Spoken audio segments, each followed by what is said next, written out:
Hey everybody, it's a super gorgeous afternoon here in Ohio. We had one yesterday, all day we hiked, and it looks like tomorrow is going to be wonderful, and then we get back into the 40s.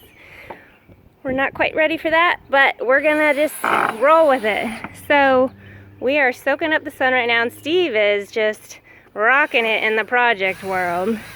What are you doing? I'm making a lid for our cistern, which is where water goes from our downspouts into this big old tank, and then we pump water out of it with that pump to irrigate and also top off our vernal pool.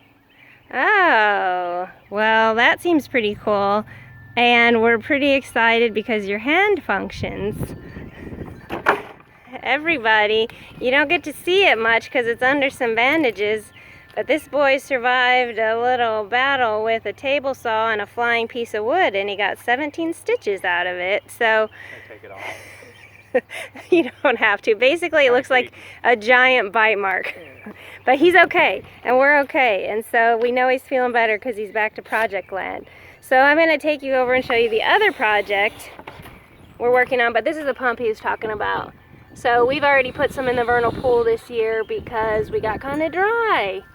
All right, let's go see what's next.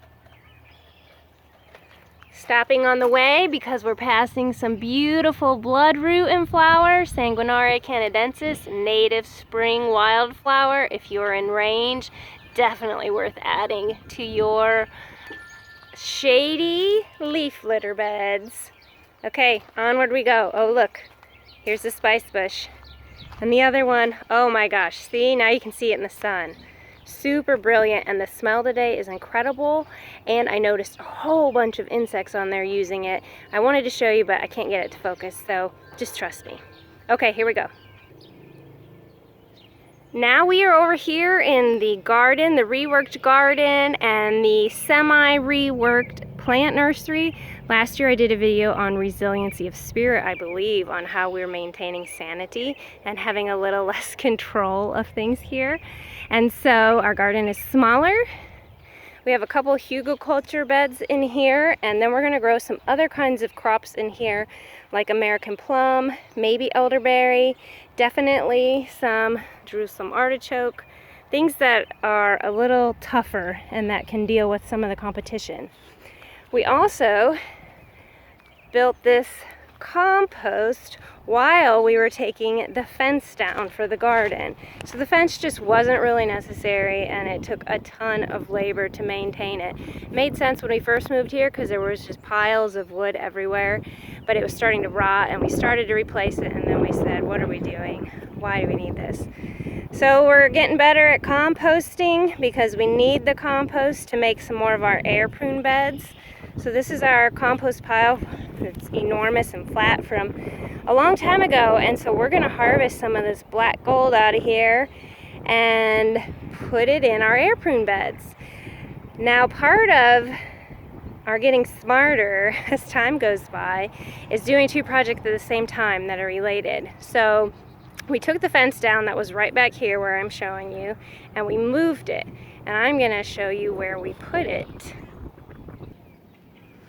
And here we go. This is where a big chunk of that fence went. Also, Steve's using it for the cistern lid. This area in here can get really wet. Who's in here? Little birds? The chipping sparrows arrived a few days ago, so it's thrilling. Okay, this area, as I said, gets really wet, and we had an old just boardwalk. You can see one down here on the ground, and they were just melting into the earth, and they have a ton of invertebrates living under them. And so we just decided to put this small footpath right on top through the wet area, and it's awesome. So we just took the boards off the fence, brought them over here, and made a little boardwalk. Simple, easy peasy, and it looks great. Look at that spice bush for reference, and that sweet little footpath to keep our feet out of the water. Okay, so let's just take one more look at the stream, and that's it for this week, folks. Spring is here right now. We're soaking it up. We hope you are too. We're not just doing projects, not at all. We both laid down on the earth for a while today, and we just rested and watched the clouds and listened to the birds.